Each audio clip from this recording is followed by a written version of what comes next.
You are listening to the Ibn Abi Umar podcast. This is your host, Umar Osman.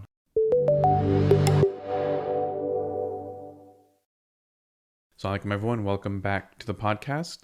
This is actually going to be the last episode until probably a little bit after Ramadan, inshallah, so we'll be taking a little bit of a break. Today's episode is a great one. We've got Mobeen Vaid on, and for those not familiar, Mobeen is probably most well known for his writing. He shares research, insights on his blog at medium.com, Facebook. He's got a number of papers and research articles published over at muslimmatters.org. And his writing is not only followed by people like me, but also by scholars, imams, other people in that field that look up to his writing for his perspective.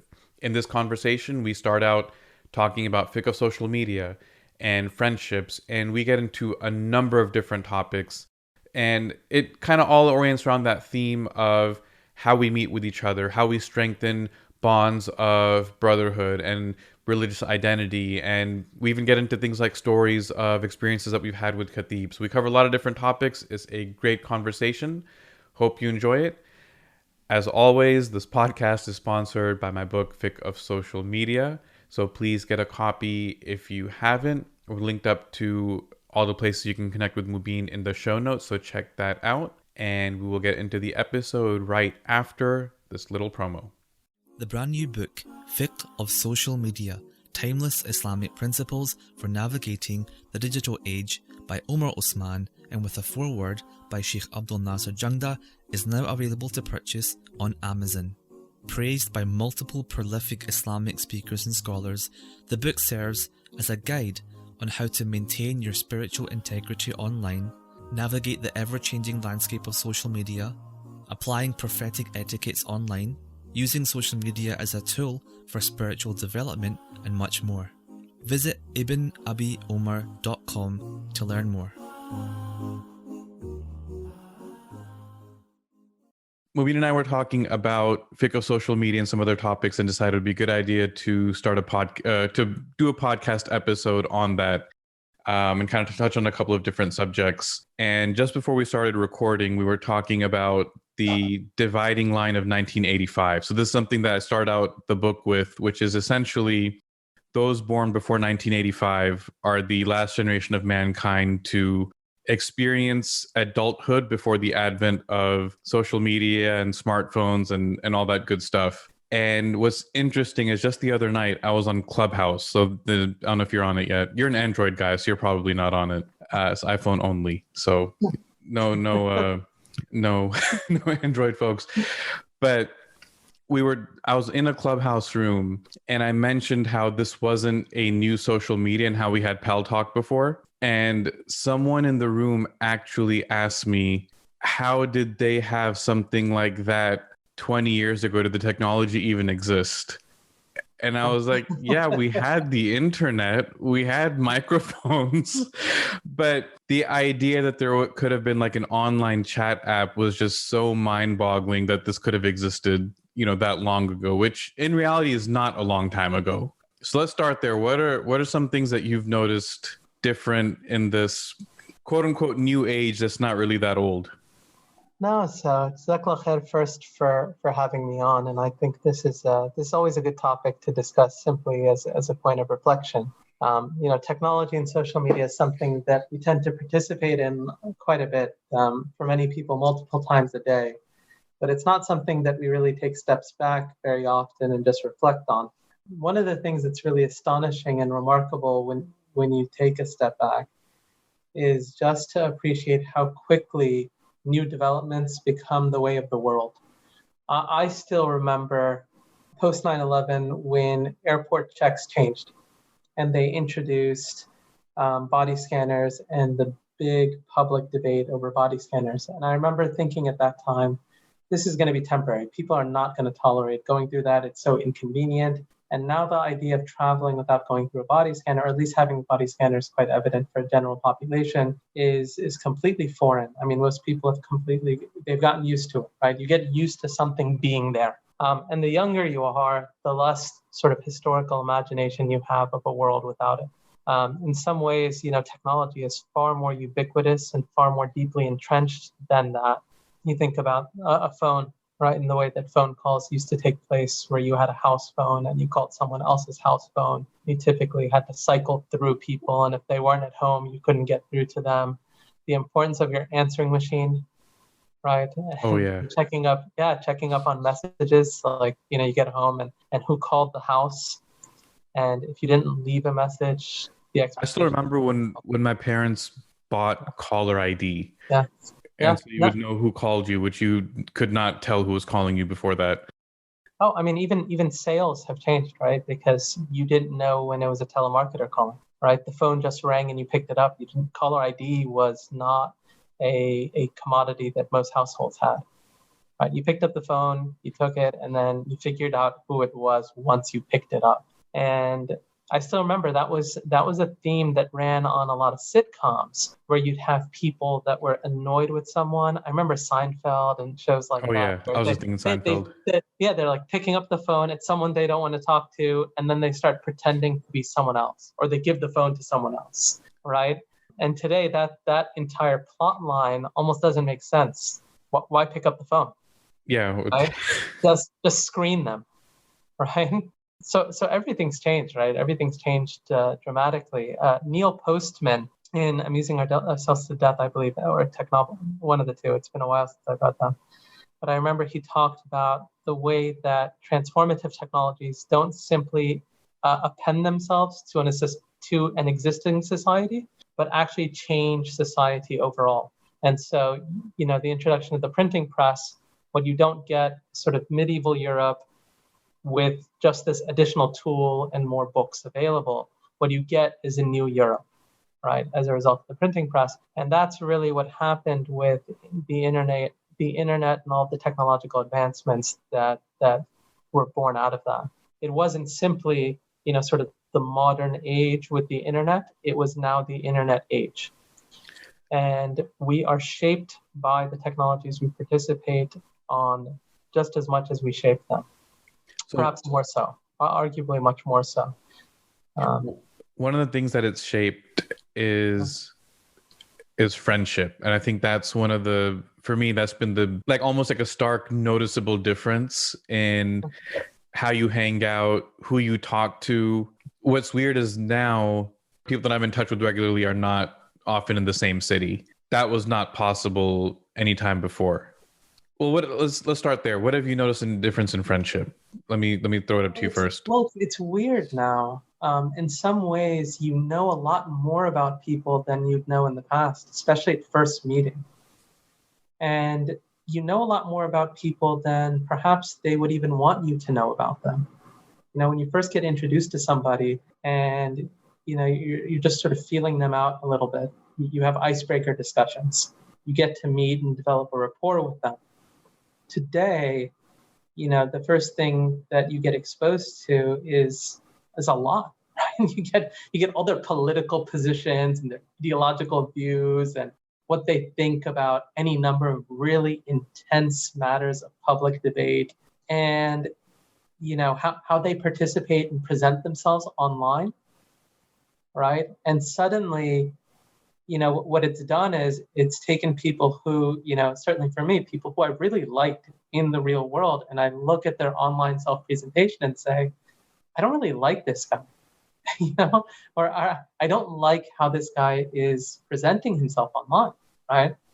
And so there are a lot of friends who I'm still sort of collegial with and friendly with in the real world, whose online activity I just find really distasteful. And I suspect people have that experience with me, right? I'm sure that people have that where they're like, hey, Mobeen was like so fun. We play sports and we go grab some kebab and all that. You can have a really deep friendship with someone for years without, you don't Without knowing that he rarely, writes 70-page PDF files for Muslim Matters.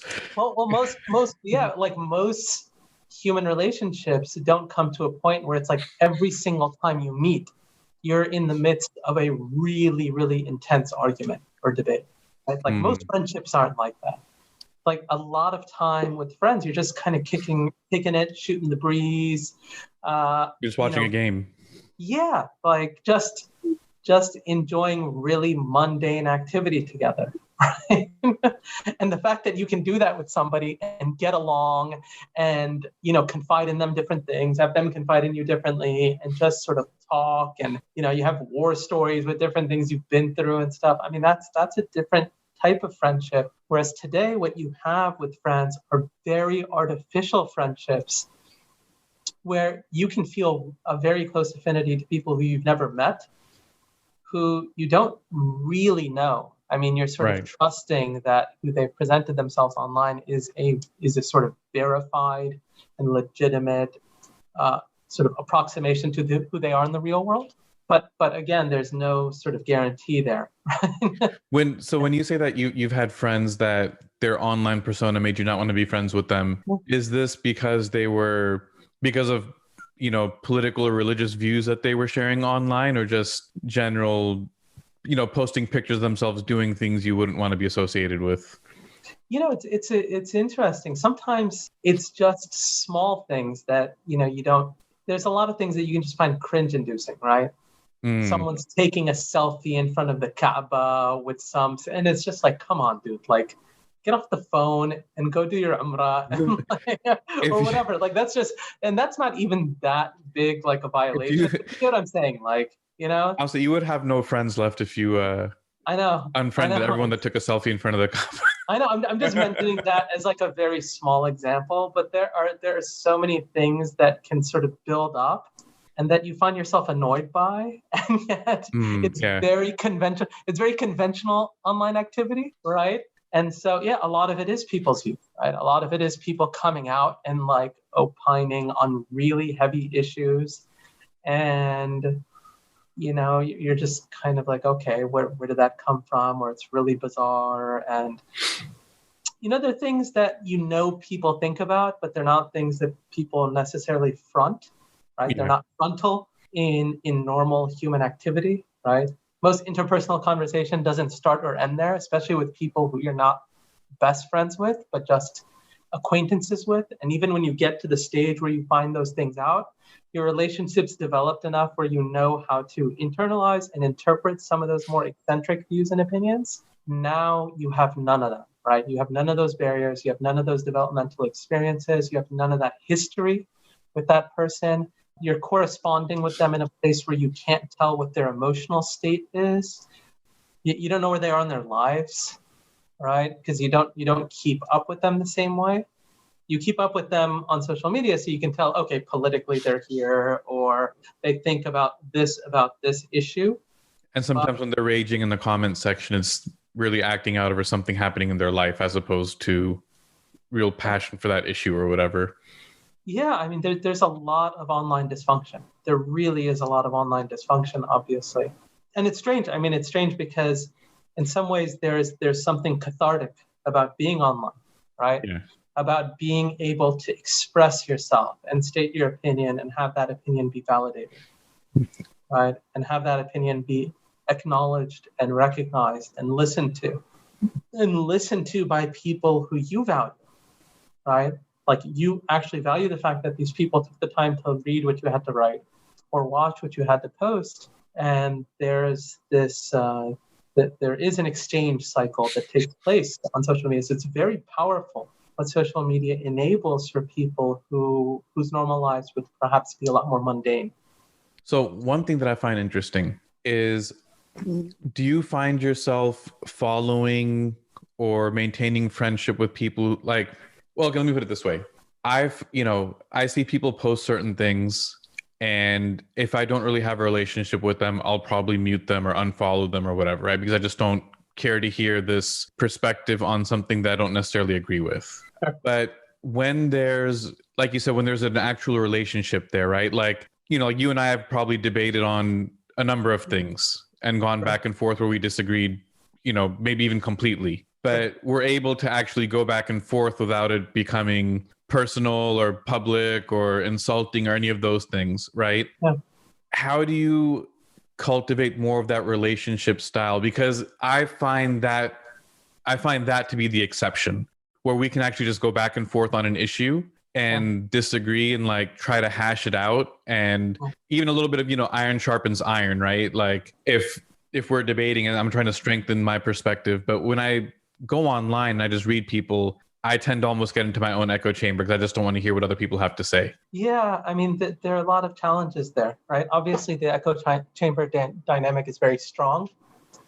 And so, social media by this point is a pretty mature technology, just like most internet technologies have gotten pretty mature, and they continue to mature and develop by the day. And so by this point, based on your behavior and activity on social media, they've gotten pretty good at populating your timeline with views that coincide with what you think, right? So the idea that you're actually going to run into views you don't like just happens less and less frequently, which itself is a challenge because you can radically underestimate how many people differ with you. And I think it's very easy to have an unfounded level of confidence or frustration even, right? A sort of misplaced frustration with people who hold differences, not recognizing the sheer number of people who have an opinion that just doesn't align with your own. Now, even if those opinions are really bad and stupid and wrong, the idea that you don't even have a clue of how many people hold that position, let alone the force that decision has behind it, can actually create a really hostile and toxic climate where instead of approaching different issues as serious issues, at least in a way that recognizes how broadly felt and accepted they are, you treat everyone who differs with you like they're just a bunch of idiots, right? Yeah. Like you just must be stupid to hold a view like that. One of the big issues on a lot of social media platforms, basically all of them, is that they always talk about the performative angle of social media, and that all of our discussions are taking place in public, right? And so when we differ, the likelihood that we're going to continue differing in good faith is low. It's very low. Because it's a spectacle. Yeah, because the idea is that, I don't want the other person to one-up me. They don't want me to one-up them. And, you begin to lose patience with people usually after like the second back and forth in a comment section. Yeah. Even if it starts out somewhat polite, it's very difficult for people to resist the lure of insults and ridicule and pot shots, right? They'll start sneaking those in there. And suddenly you find yourself in a really hostile discussion. It's also, even people who are watching it can get impatient. So they themselves will jump in and express what they feel is not being expressed forcefully enough or fully, right? They're not seeing their position defended the way it should be defended. And so suddenly all of that begins to spill over because now you have a really acerbic, antagonistic discussion thread, and everyone's being reinforced through the incentive cycles of likes, right? And so things are getting upvoted, and people follow this stuff. I mean, I've seen you probably see this in WhatsApp groups, right, where you'll see nested discussion threads that'll go 50 comments deep, and people will share a screenshot of a comment. And I'll go back and find that comment and think, oh my God, like this person read that entire thread, which was Search 4 function. hours out of a day at least taken to have this debate. And it's a very niche debate that is incredibly in-group, right? And yet it had a sizable enough following where it's now being circulated places. And so you're always in the back of your mind thinking about the audience in ways that you don't when, like, if me and you were out at a kebab shop and talking and having a disagreement, that level of intensity is unlikely to go to the surface. Yeah. Like we're probably just like tired, or, what are we going to get next to eat? Or, we got to get home. Right. The conversation's just naturally brought to an end, or you shift on, like you get whatever. Like let's talk about something. Let's go get ice cream now. Yeah, that's just there's normal human dynamics that mediate and temper the way people discuss topics with one another that is not possible on social media, and is often deteriorated by these other discussions that just produce enmity, right? Your Facebook posts have been known to spawn a debate or two in the comment Sure. section. Oh, no question. Yeah. So from the perspective of someone who's writing and sharing content, Yeah. how do you manage those discussions? Are you ever surprised by there was one that you posted that I think I even left a comment saying like, I can't believe this is the thing that caused everyone to fight. But are you ever like shocked or surprised? Or are you kind of expecting those types of reactions at this point? No, well, in your book, Fiqh of Social Media, you start off by talking about intention, right? And I think that's something that most people don't self-consciously think of when they think of social media. What do they want to get out of it? How are they using it? What's their intention behind it? As I mentioned, one of the things, there's a lot of things that social media platforms are very, very good at. And one of them is hooking you onto their platforms. So social media can become a sort of compulsion where people spend more and more time on it. They're checking it constantly throughout the day. It becomes a regular stream of gossip and rumors and fights. And one of the things I try to do, at least personally, and I'm not always successful at it, is be very disciplined with the way that I use my social media. And so I very rarely comment on other people's posts.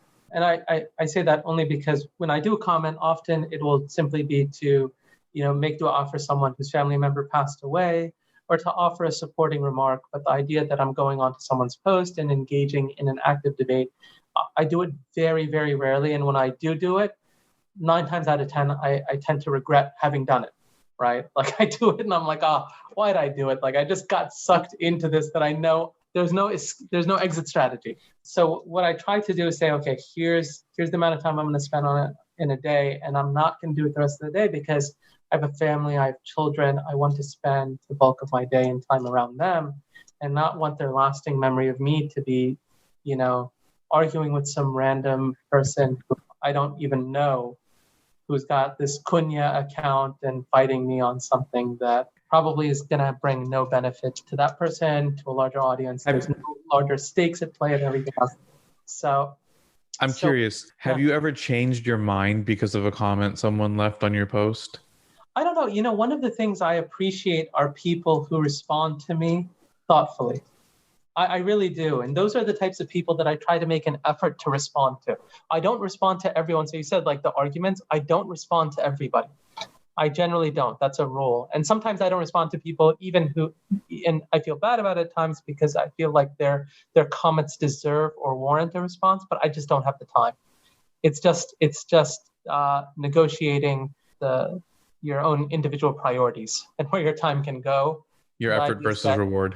Yeah, it's for me to give this the level of attention it deserves is going to take me carving out 20 to 30 minutes to really author a decent comment that takes into account fully what they've written. And I don't have the time to do that right now. So I might like comments like that, but I won't engage with, I'd say, the bulk of the people who comment. I try as I can to engage people who I think are thoughtful and have really taken the time to read it, even if I think that they are being unfair towards the things that I've written or are angry or something that I've written is angry or has made them upset.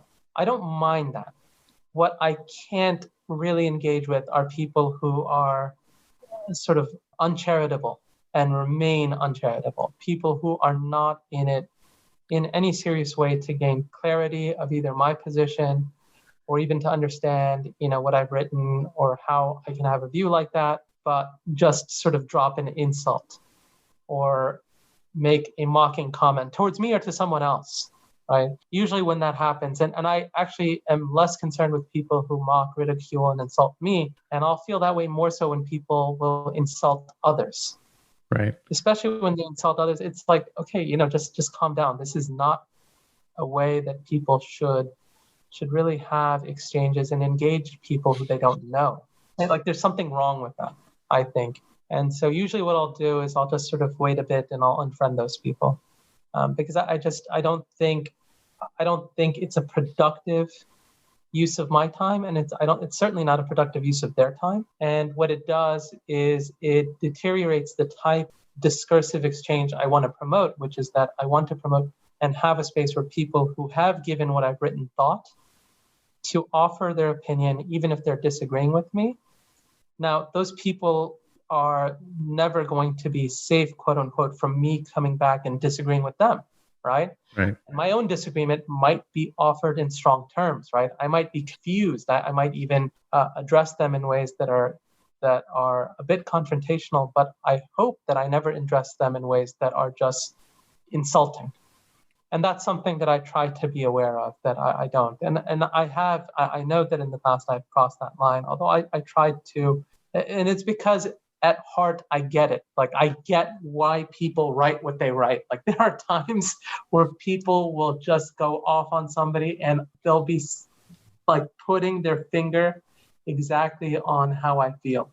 And that's what's so tough. Like, you can bemoan bad social media practice all you want, but at the end of the day, many of the most popular takes on social media are popular because they're abrasive. Yeah, because they're pushing buttons and they're getting an emotional reaction. Yeah, like, because they aren't giving their interlocutor any charity at all, because they are deploying the most highly charged language available. This person is a moral monster, and here's why they are, and they should be disqualified from having an opinion or participating in public spaces or being looked at as anything other than an imbecile. And when that type of dialogue is constantly receiving reward and attention, you have to realize the reason it's getting that is because in many ways it's expressing things that people feel, or at least get joy out of looking at, right? Like, yeah, they may feel it, but they would never say it. Yeah, like they'll look at that and they'll say, well, that person has guts. Like, that person really has, like, it takes courage to talk. And I think there's a difference between courage and belligerence, right? There are times where people write something that I say, okay, that's courageous, because they're stepping out in a space where they know they're going to be attacked. They know that they're going to be confronted, and yet they're trying to stand for something that is principally right. But a lot of that is just self-aggrandizing. A lot of times people do that. It's vanity. It's propping up their own brand and personal image. There's a lot of narcissism at play.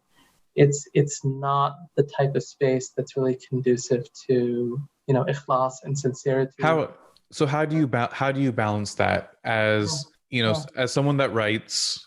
Yeah. And, when you write, there is to varying degrees, there's an element of you have to promote what you've written so people can find it and people know about it. Oh. How do you balance that idea of promoting with the intent of people finding good and beneficial work while also guarding against that narcissistic, bad type of self-promotion? Yeah, I mean, I write, I'd say probably mostly for myself. So in some ways, there is a bit of narcissism to it, I guess, in my own writing. I enjoy thinking about certain issues and then constructing, thoughts and putting them out there. Sometimes they're very pithy and concise. Other times they're far lengthier. Most of my writing is not, when I write something that ends up being a status on my Facebook page, which is the only social media I use, it's usually not a status that I wrote on Facebook. So I write it somewhere else. And I write it somewhere else deliberately because I try to avoid writing on the latest, social media scandal. Just because there's so many of them. Yeah. And they're very temporary, and there's going to be another one in a couple of days or weeks or whatever. And I'll get messages from people saying, oh, your voice is really needed. And I just think, why? Why is my voice needed? There's a million voices. If I give an opinion, it's probably going to overlap and it's going to be redundant and it's just going to say what everyone else is saying here. I would rather write on something that I personally have a passion in or find some measure of interest in. And if I do so and I write it somewhere else, then I sort of just copy it over and paste it onto social media. I limit my time on it. I try very hard not to be driven by like counts and shares. Some of my own sort of favorite posts of mine are posts that didn't get a lot of attention. Same. My favorite stuff that I've written is stuff that got like 0 shares. Yeah, it's just something that was, and other things that really got a lot of circulation. I've been surprised by. I didn't think that it would get that type of circulation. Suddenly I turn up and it's gotten, 100 likes. And, for me, that's a lot, I guess. And then, a couple of dozen shares or something, which I didn't anticipate. So, in some ways there isn't always a predictability to it, but I try to use my own judgment in terms of, okay, what am I interested in? Is that interest something that I think bears some broader benefit. Sometimes it's just a passing thought. I'll write about sports or something on occasion. Yeah, I'm a glutton for punishment. The Rockets and the Cowboys and stuff, and so I'll write about them on occasion. That's kind of it. I had an issue with one of your sports takes, but I can't remember what it was now. Yeah, I don't know. It may have been where did you stand on LeBron versus MJ? Oh, I think LeBron's better than MJ. Okay, never mind. We're on the same page then. Okay. Yeah. All right. Yeah. I think Maybe it was the shared misery of being in that group. Yeah, people get really riled up. It's weird. I actually think in COVID that whole GOAT debate has gotten so much bigger. Partly because sports has always been a release, right? And I think people who don't watch sports are very cynical about sports and they're quick to dismiss it.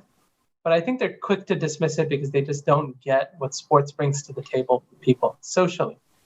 Sports to me is very accessible, right? In terms of you can meet someone for the first time, have nothing in common with them, but they watch sports, you watch sports, and suddenly you can find yourself engaged in a conversation that can be really fruitful and fun, and that can develop a lasting relationship, right? In ways that are surprisingly rigorous and durable, in ways that you would never expect.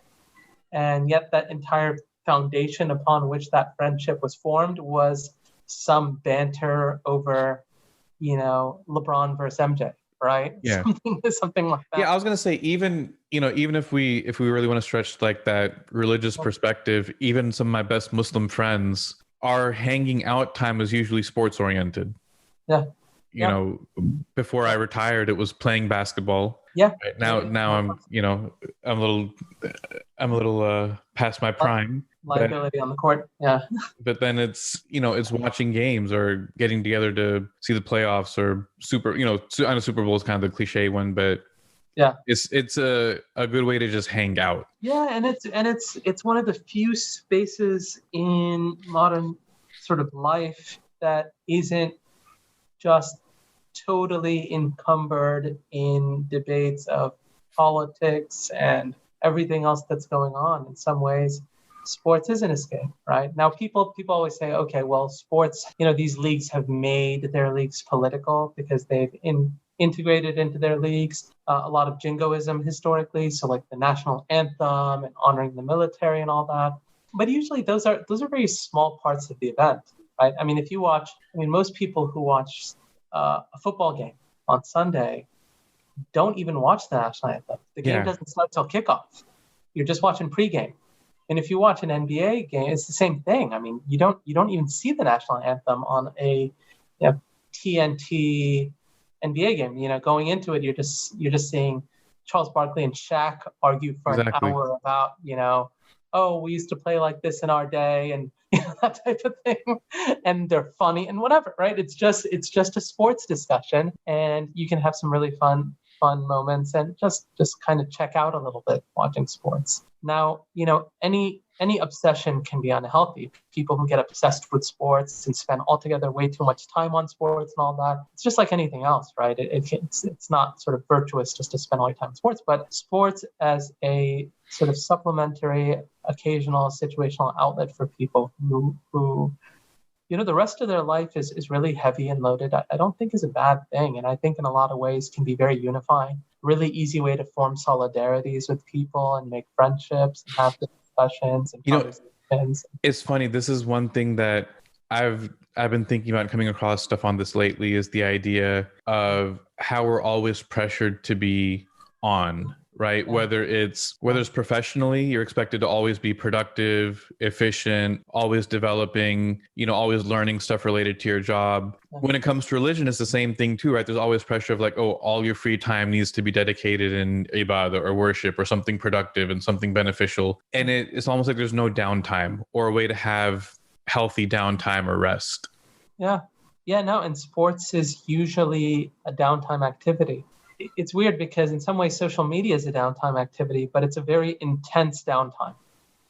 And it's a very toxic and intense downtime because it often feels like a war zone, right? There's just a lot of combat taking place. I feel like the same way people argue about MJ and LeBron, right? Yeah. Or Yankees, Red Sox, or Yeah. whatever, is really the same thing with politics and social issues. I think it's Yeah. sometimes less of a vested interest and more of like a hobby, kind of like WWE, where it's, it's fake, it has no relevance to anything in the real world, but people are all into it. Well, it's weird. I think you're right. I think for a lot of people it is that, which is bad because what it does is it creates a lot more people who are artificially committed to certain causes. Yeah. In the past, for instance, the number of people who were pro-Palestine in a really assertive way was very small in number.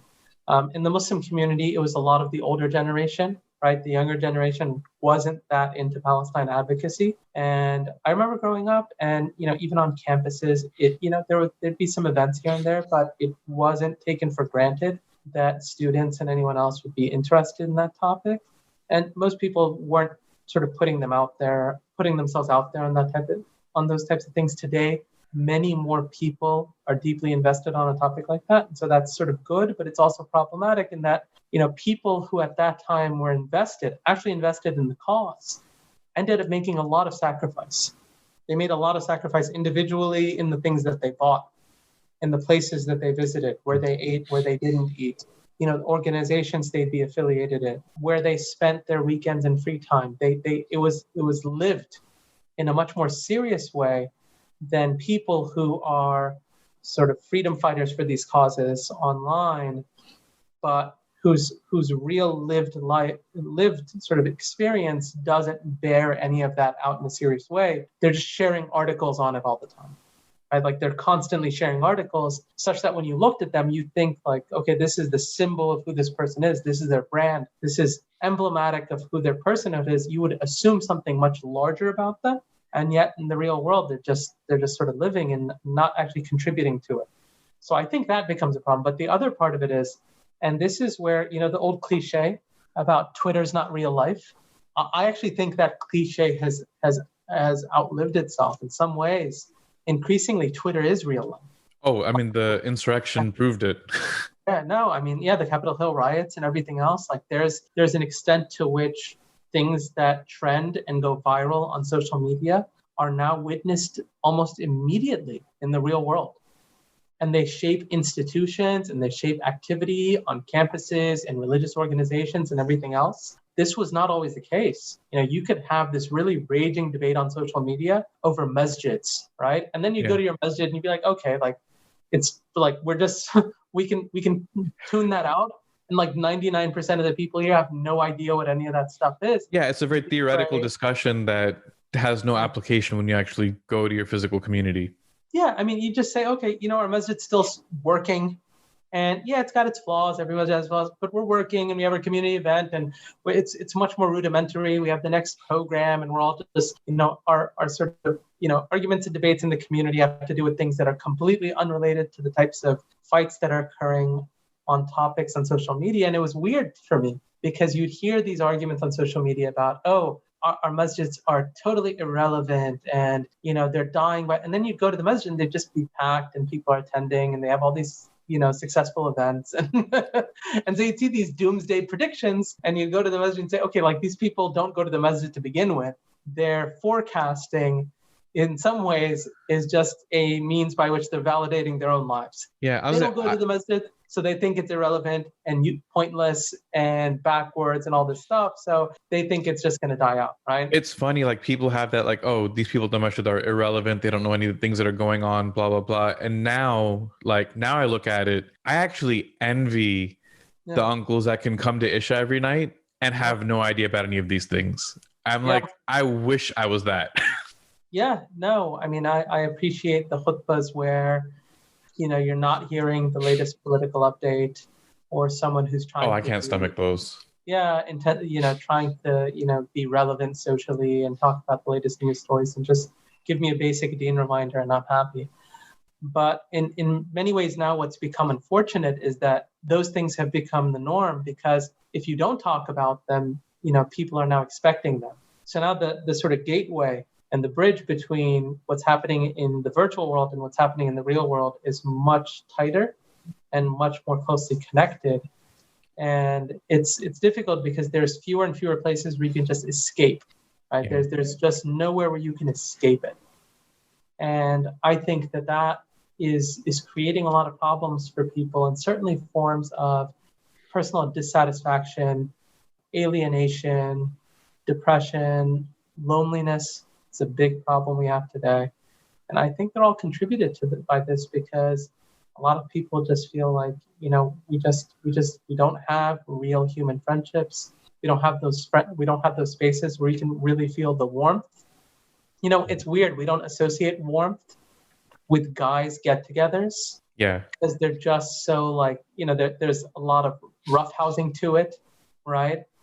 Most guys get-togethers, everyone just tearing each other down. Exactly, right? You're just like cracking jokes and making fun of things and laughing and talking, and that's kind of the get-together, right? And you may have people having a conversation here on this and this and that, but it's not a place that you typically would associate the word warmth with. And yet, in some ways, the terms that have become very cliche about inclusive, right? Yeah. And about like, hey, someone just gets assimilated into this right away, and he's just one of the guys. Regardless of how different he is, regardless of what his background is, regardless of age, right? We're just hanging out as guys. And you're one of the guys, right? Like, grab a pizza, sit down, let's chat, right? And that feeling of sort of brotherly warmth is something that it's rarer to find, right? Yeah. MSAs, right? I think for our generation, one of the biggest vehicles for people discovering their own religiosity and becoming practicing Muslims was an MSA. I cannot count the number of Muslims who entered college nominally religious, mostly secular, not too liberal, but just not a very religious upbringing. They start building relationships in the MSA, and by year 2 or 3, they're juniors, they're sophomores, they're on the board of the MSA, they're organizing a lot of the events, they're coming to the hangouts, and now it's their grades are taking a hit because of how much time they're giving to making sure that the general body meeting has cookies and soda and the chairs are set up and they're not doing their schoolwork anymore. And it was just astonishing just how many people had that experience, right? The sheer number of people that had that experience together around the same time, and how effective MSAs were, in spite of the fact that many of them were not like terribly well organized. MSAs weren't, it's not like these MSA boards were thought leaders and visionaries or anything. We're just students on campus that were trying to put stuff together. And, for us, we'd have, basketball tournament for guys. We did brothers get-togethers, right? Where we'd rent out this, like a game room and have some pizza. And then we pray salah afterwards. And, you just have these events, and suddenly the circle of the brothers grows and grows and grows. And this was pre-WhatsApp, or any communication medium to keep people together. We mostly just had the email list. But in sort of the day-to-day living, that circle was really sustained through your time on campus spent together, right? It was seeing them on campus. It was hanging out with them, sitting with them. It's running into them when you're not expecting to. Absolutely, and just talking to them in the hall. You're both eating, and it's like, hey, you want to eat together, and suddenly you and this person who you really didn't have any plans with are now just talking about life, and you're networking. You're bonding, and all of that bonding happened with so many people from so many different walks of life that it was really a beautiful thing, right? It was an amazing thing to have happen, because it was such, even for very strict MSAs, right? We were a very strict MSA, especially by today's standards, right? And yet it was so easy for people who weren't part of the group. Certainly for a lot of them, not all of them, but for a lot of people who were non-religious, we were still able to sort of include them. Yeah. And many of them became very religious people on their own. And many of those people maintained their religiosity decades after that's all over, right? It's been like a decade and a half since I've been out of school, right? and yet, many of those people still very religious people, mashallah. And that sort of development And the cultivating of the religiosity happened in a place where, they were able to discover faith alongside other people and alongside other friends, alongside brothers, right? That's tough to replicate in social media where, to a large extent, many people who are religious can be very off-putting. Many people Oh who yeah. are religious can be very alienating and off-putting. And so people who are in the same frame of mind, at the same stage of their own personal development, can come across things that they'll look at and say, well, this is like a really weird religion. These are strange people. This isn't something that I actually want to own fully or be around. And, in some ways, those people can be driven further and further away. Their opportunities aren't the same. And the lived spaces where they can actually develop those friendships are far fewer, especially in quarantine now, where you really don't have any of those lived spaces. But even outside of quarantine, because most people are just even on campus, most people are just on their phones, Yeah. right? Like I think that's one thing that was a little bit different, right? That Yeah. I think you and I went to college before. I mean, I had a cell phone in college, but not a smartphone. Yeah, me too. But I wasn't on my phone all day. Right. I wasn't, the idea that I would just be walking around staring on my phone, like staring at my phone from Like one text building to the messaging next. then is not what text messaging is now. No, and text messaging cost money back then. It wasn't unlimited, you weren't just going to drop text like that. Yeah, it wasn't, and you had to do the special type of it was the little keyboard with, each number has 3 letters on it, and there was a certain way of Yes. typing. It was It very wasn't easy. inconvenient. Yeah. There were people who were really good at it, but it was mostly inconvenient to write a text. This is our version of walking 3 miles barefoot in the snow to school. Yeah, I know. I mean, usually I remember a lot of my texts would, if I'm meeting somebody, I would just text, the building and time and front desk or something like that. And that would be the text, not a full exchange of ideas or something like that, which I actually think because of what's happened on social media platforms, it encouraged a lot of the alternative messaging platforms like WhatsApp and Telegram and Signal and all of that, because in some ways, people are looking for spaces where they can have dialogue and discussion with people that they know without having it in full public view. Yeah, I was gonna say, I think a lot of what used to be debated in public now has shifted to semi-private. Yeah, definitely. And I think even that has introduced problems because it's not a natural or organic form of discussion. And the bigger the groups become, the more they give way to that same combat attitude. Yeah, and I mean also and it's because we're in we share some groups in common. Yeah. There'll be a discussion one day and the next day the discussion will have died down, and I'm guilty of this 100%. I'll send something just trolling because of that discussion. Yeah. Just knowing oh, this is going to get into that other person's skin. So I'm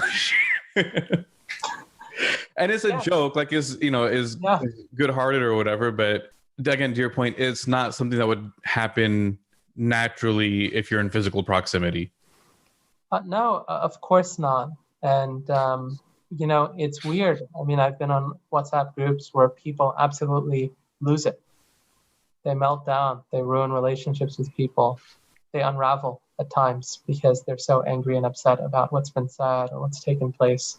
And that's unfortunate, but in some ways it's expected, right? It's an eventuality with the way a lot of these groups have been formed and the types of personalities that are there. And the fact that what you've done is it's almost like a social experiment. Just throw 100 people who have radically different views in a room and have... That was the reality TV formula. Yeah, exactly. Yeah, you're right. Yeah, it's weird. I used to always think, why are these people so disagreeable? And now you realize you put people in a room for a week together and you're going to get some good footage of them just hating each other. Yeah, Big Brother and what was the MTV ones? I forgot the old ones. The only one I watched, the main ones I watched were all the food ones. And even the food ones would get people... Hell's Kitchen and stuff. Yeah. You just get people who are just, fighting with each other. Even what was, even the Master Chef ones and stuff. All of these have so much cattiness and these really immature fights, and there's entertainment value. But now you realize how adults can succumb to that type of behavior when put in that type of place long enough. When the pressure is applied for a long enough period of time, it's a pressure cooker, right? Like it's just waiting to blow. And that's what ends up happening on a lot of the larger discussion groups. And so to me, a lot of the best discussion or groups that I'll see that are large in composition are ones where people actually can't post. And it's just an admin-led thing. And that admin is someone that you enjoy following and receiving their updates from. And so, they'll post an update daily or something like that. But it does not actually provide a mechanism or a vehicle for real exchange. I mean, it's just too many people. By the way, do you think that faith or religion exacerbates these problems or makes it easier to deal with? I think these problems are contributed to by a context that makes it more difficult to be a faithful person, right? What does it mean to be religious today? What does it mean to be religious today? I mean, that's a very different question, right? I think if someone prays 5 times a day, they're probably religious. Yeah, and maybe not even that. Maybe they just post a lot of things about their religious. They just fight about religion all day, and so they're considered religious, right? When I was growing up, which is back when you were growing up, a lot of the people who we know who were very religious and really symbols of religiosity, they didn't have a TV. They didn't watch TV. They didn't have movies. Oh yeah. I mean, if we called someone religious, it was because auntie wore a hijab, uncle had a beard, they went to the masjid all the time, there was no TV in the home, they read Quran all the time, they only ate halal meat, like it was, like check all the boxes. Yeah, even for me, it's, once you, becoming religious in some ways, even though you had that sort of social context that could encourage it, that could put you in touch with people, that made that prospect less intimidating, in some ways, there was a much higher leap in that you appreciated what that shift in your life was going to mean. And so you became a religious person on campus and you were an MSA board member and things like that. You were also a person who probably spent a lot of time in the prayer space that your campus provided. You were also a person who attended all of the religious programs and classes and events. And you were probably a person who was sitting in the front row at those events, who took notes. You were probably a person who sat with other friends and talked about those religious things afterwards. And when you met people, the things that you learned were things that you tried to act upon in ways that, may have even annoyed some people, right? You sort of became a bit of a da'i in the way that you thought about, okay, this is now my responsibility towards other family members and towards other friends and towards other acquaintances that I have. And so all of those things were the outcomes of adopting a religious persona and a religious life and what the expectations were. And because of that, when you're hanging out with people who are religious, when you stray, their appeal to a shared set of vocabulary and to a shared set of standards means something to you, right? So if you're out of line, or you behave out of line, or you say something that is not consistent with that image, not only are you self-conscious of it, but your friends are too.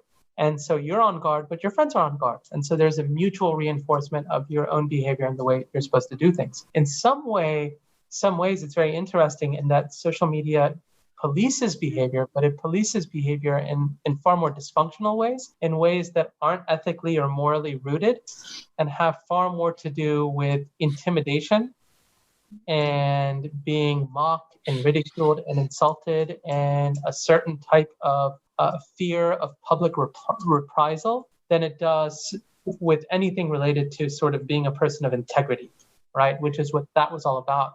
So I think in some ways, a lot of what we see is the erosion and deterioration of that religious individual and what that actually ends up meaning for people, right? Do you think any of it is related to, and I don't know if you've written about this, but I know we've talked about this a little bit, but the idea of religiosity being reframed as social justice, right? Where, not to diminish or minimize particular causes, but the idea of using a cause to define religiosity instead of the other way around. Yeah, I think that's probably a part of it. I think there are a lot of things that over time tend to erode the strength of a person's religious convictions. Certainly if a person's not living their religion, then it's very difficult. How long can a person pretend?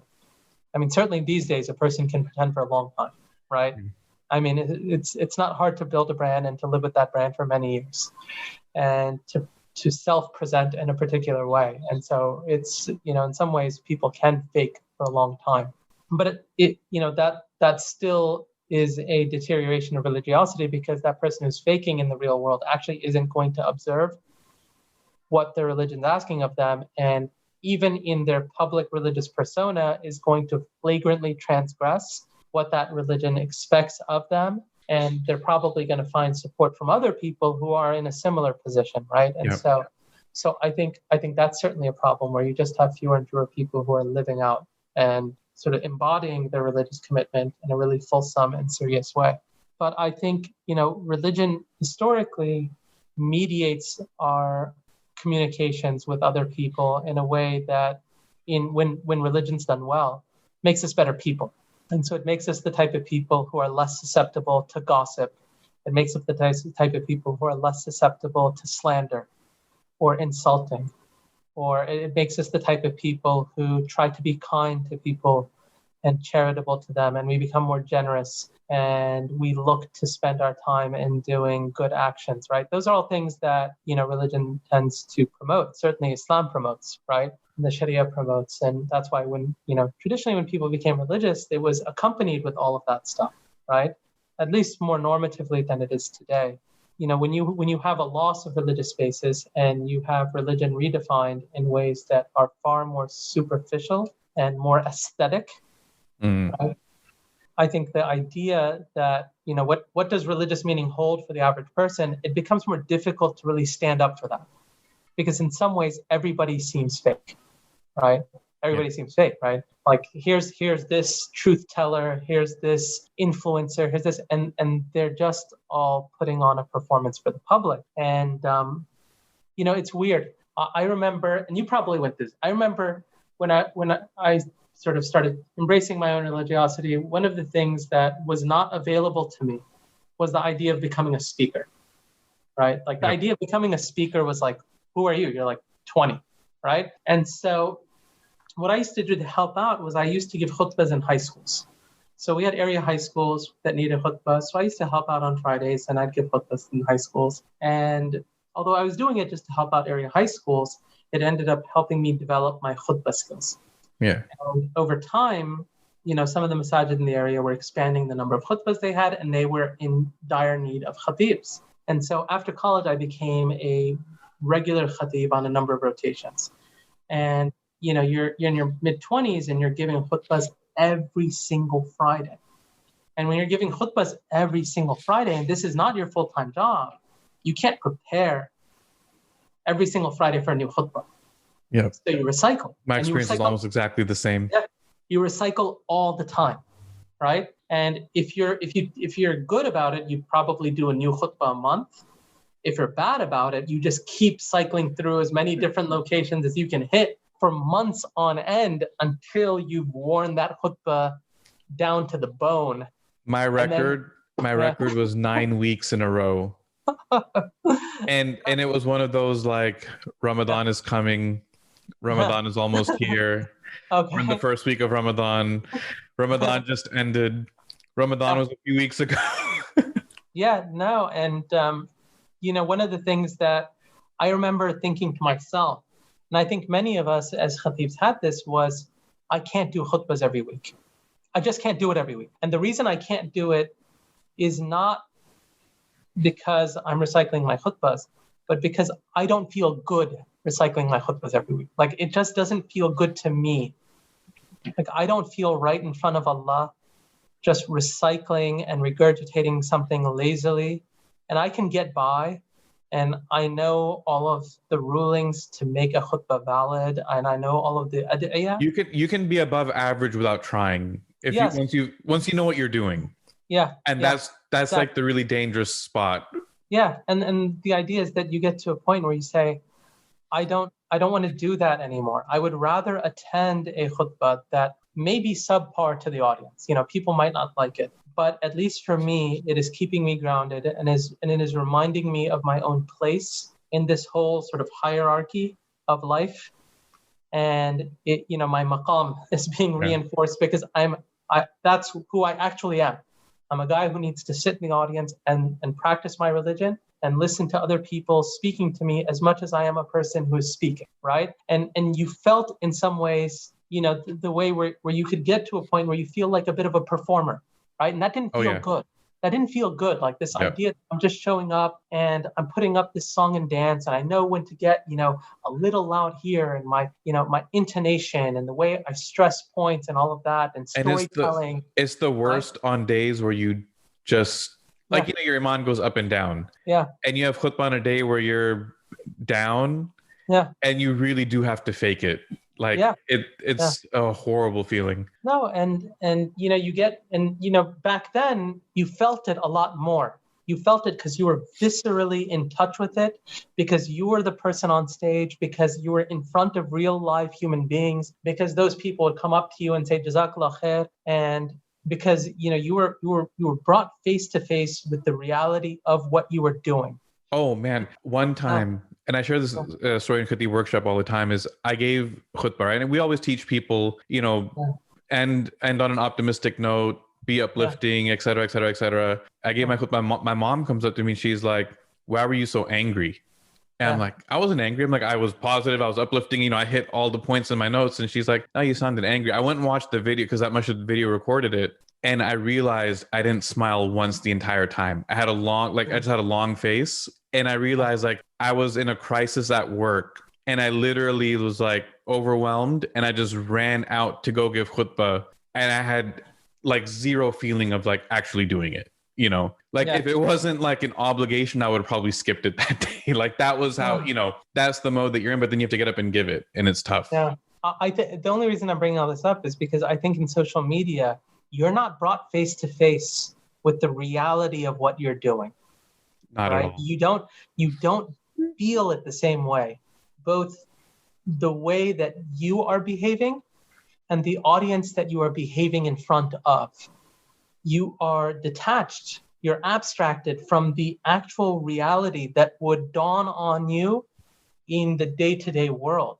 And so it can elongate and prolong that process out years. Man, actually, something that would come to you within the first 6 months of giving khutbah, now you're 15 years in and just coming to terms with the fact that, hey, I'm just kind of a stooge on this. I don't really feel this in any meaningful way. I've grown obsessed with the likes and the shares and the public accolades and the acknowledgements, and my own sort of personal life has all sorts of failings, and I'm not actually living up to my own calling, right? I read something the other day that said that people online are performing for an imaginary audience. So it's they post things assuming everyone is just sitting there waiting to read their status update or waiting to look at their picture. And so they act and post content with that idea that people are just waiting on them when, in reality, what are people doing on their phones? They're just flipping through everything really fast anyway. Yeah. Well, people don't interact with it the same level of interest, but it's surprising. In a lot of ways, those people have been vindicated, because you'll see obscure people who write some controversial take and then someone screenshots it and shares it in a WhatsApp group. Yeah. And you'll go online and you'll say this person has 10 likes, but Allah knows how many different people have given this obnoxious take attention. And they've gotten exactly what they were anticipating. It's interesting, your story with your mom. That's another thing, right? In some ways, people didn't disagree with you as much, right? Most of the khutbah output after the khutbah was Jazakallah khair, Jazakallah khair, brother. Exactly. But when you had someone who disagreed with you, you felt it in a different way. Because here's your Muslim brother, here's your Muslim sister, and they have a real problem with what you said. And even if they had no legitimate basis for it, it affects you. I remember I gave a khutbah one time, and I was in the membar, and brother passed me the note during the khutbah, and there was a table set up in the corner that had some bottles of water on it. And he said, please ask the brothers not to take the bottles of water. It's for an event after the khutbah. And so I announced it in the khutbah and I pointed to the bottles of water. And after the khutbah, there was a brother who came up to me really angry with me, really angry. He was upset. I could tell he was upset. I said, brother, is everything okay? And he said, I walked out of your khutbah. He said, I was so upset. Wow. And he said, and I didn't pray salah. He said, I just spent this time and I made dua for you. And I asked him for forgiveness. And he said, and I guess the story was when I pointed to the water, he was going to get a bottle of water. And so he thought I was calling him out. But I wasn't even like where it was totally. I was just saying, there's a table here with water. Don't get the water. Yeah, you're just gesturing in the direction. Yeah, I was just gesturing. And he thought I was pointing. And he said, I was so humiliated. And I've never been this embarrassed in my life. I said, brother, I don't even know who you are. I said, I didn't see anything. I was in there. And he didn't give in. Like he did not give me an inch, right? Wow.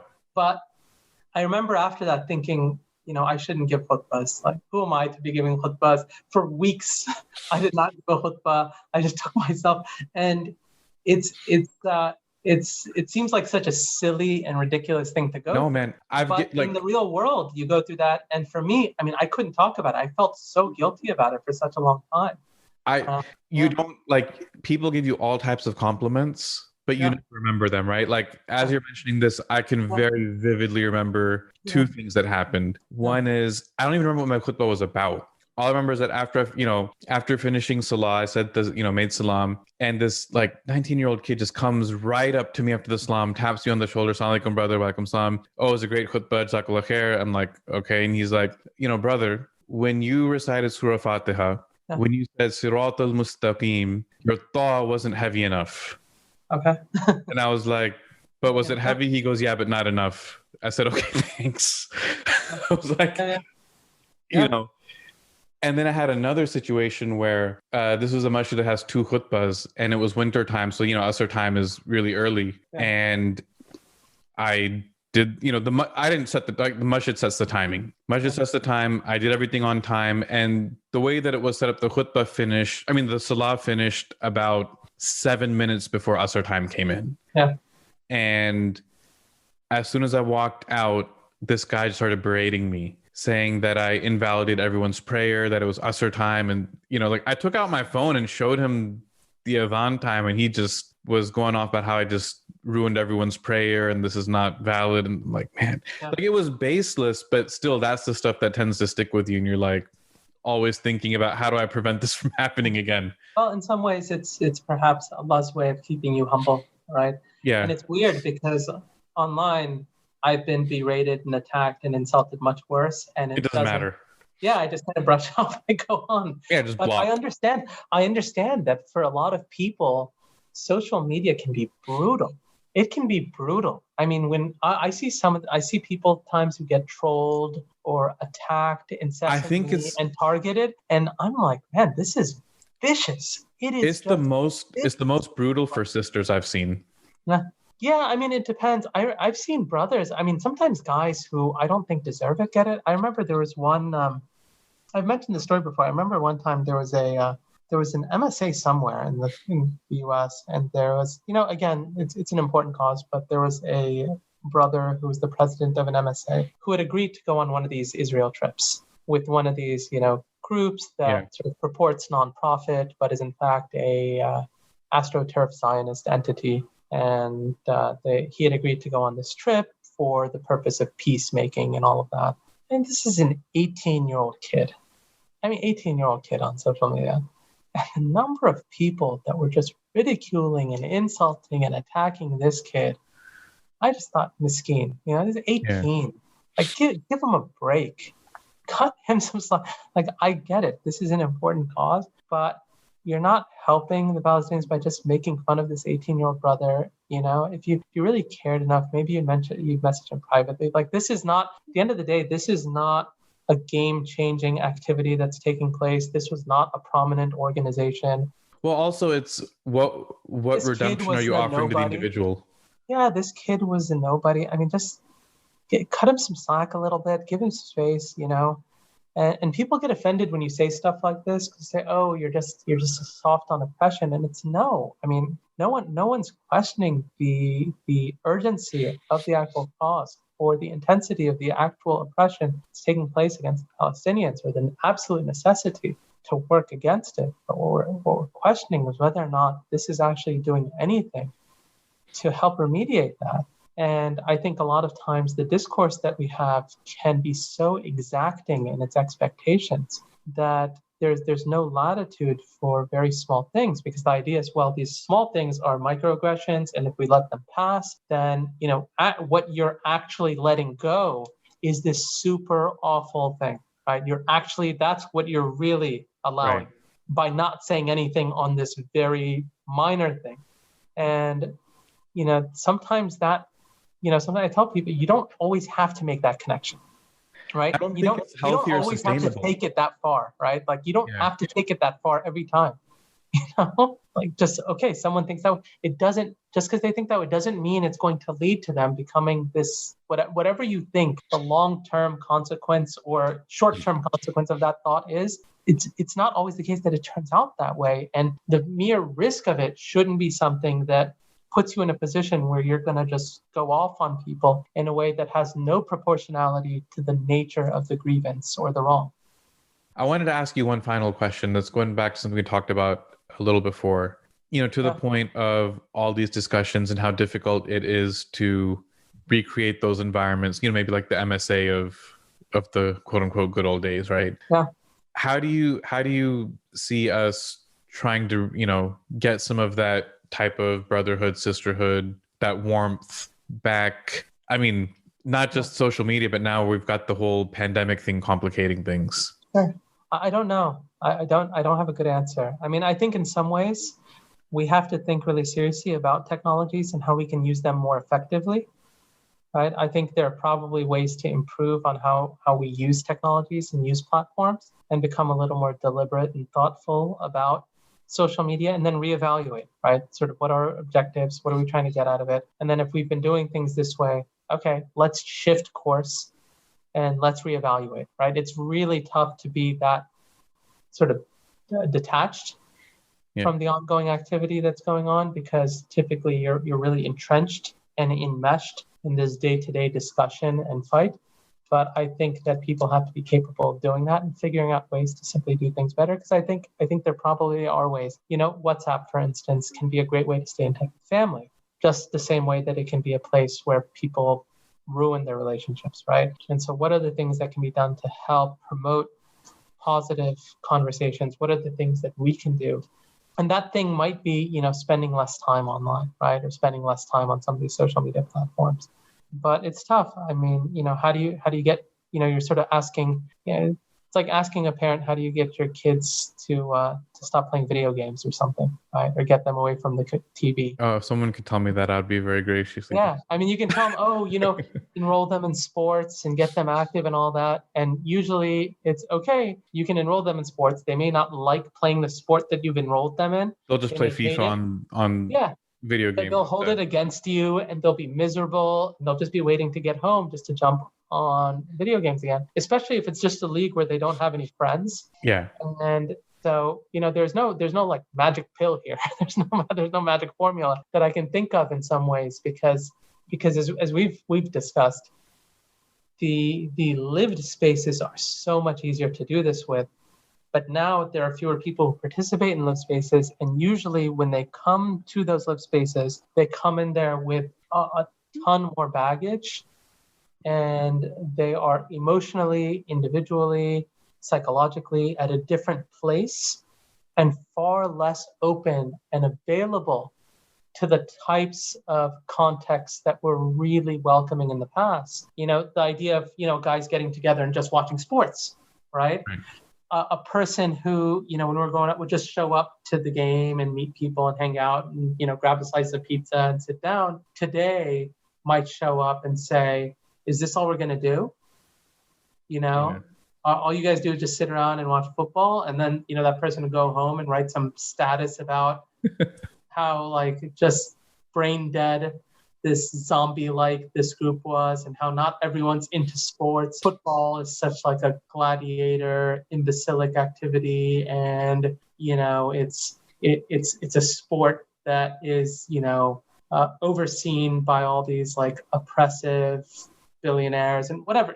People can go and they can just rant about the time that they just had with you, which they hated the entire time. And so in some ways, you get people who are sort of incapable of compromising and giving in ways that, in our normal day-to-day lives, we're more than willing to.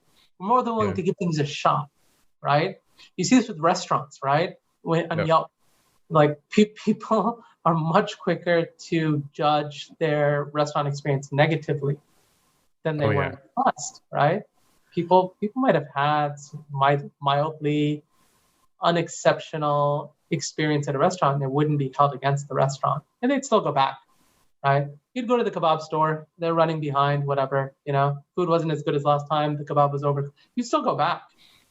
My local taco place, 3 times in a row over the past couple of months, they screwed up my order and left out they forgot to give us queso one time. Each time I was like, all right, whatever, alhamdulillah, we got food. Yeah. Don't complain. Like after the 3rd time, I called them and I was like, hey, I just want to let you all know, this is like the 4th time you screwed up our order and left something out. And she was like, I'm so sorry. She's like, give me your name. I'm going to leave your name in our little register. Next time you come, chips and queso on us. I was like, all right.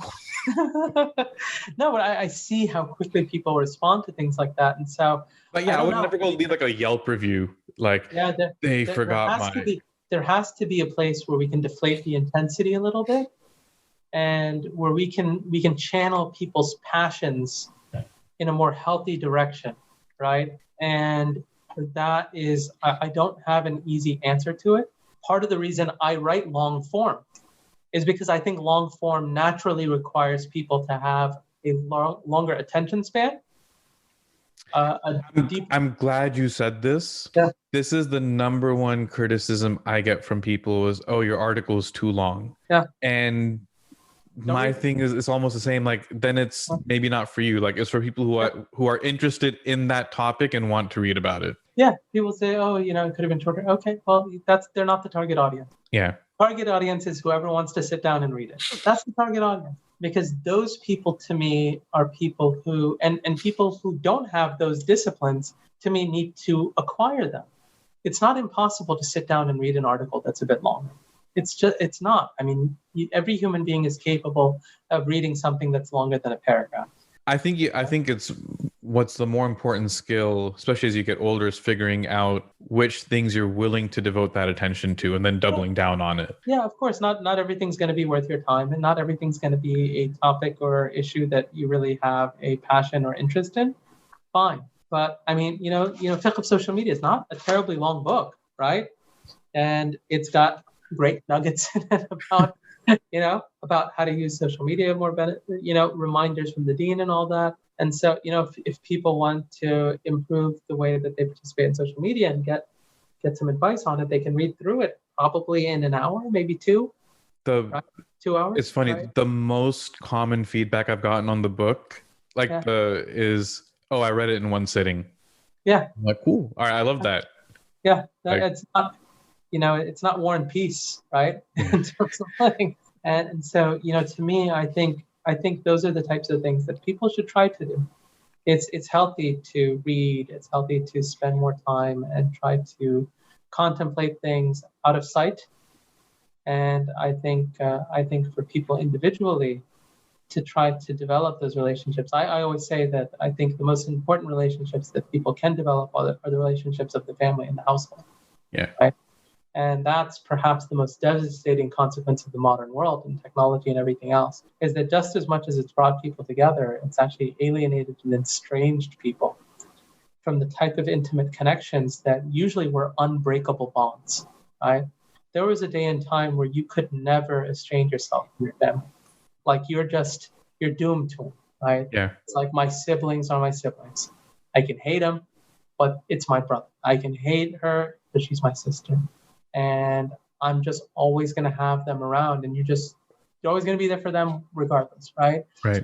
And, in a world where people are far more accustomed to making selections around who they want to include in their life, that's not a necessity, right?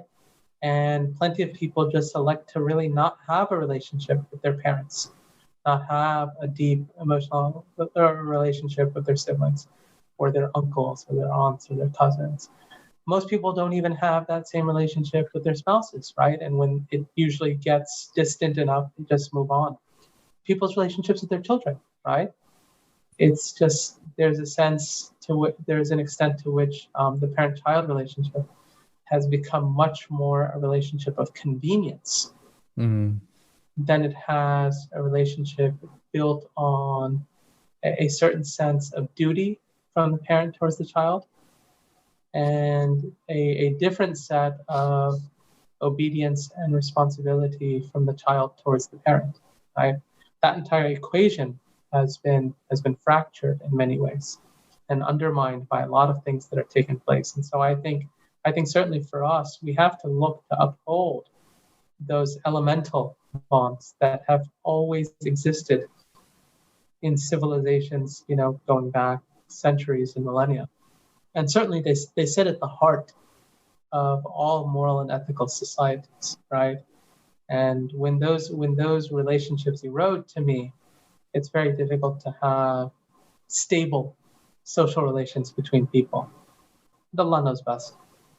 Well, Jazakallah khair. Anywhere you want people to check you out or follow your work other than Facebook? I'll link up to your Facebook. Well, yeah, I'm trying actually this year. One of the things I want to do, I don't want any more followers. No, I try to write more on my blog, which is medium.com/occasional. Which I take full credit for making you start, by the way. Yeah, although I might be transitioning off. I don't know how to incorporate pagination, so I got to ask you about that. Okay. I'll ask you about that when this is over. All right, man. Yeah, if I figure it out, I'll still be writing there, inshallah.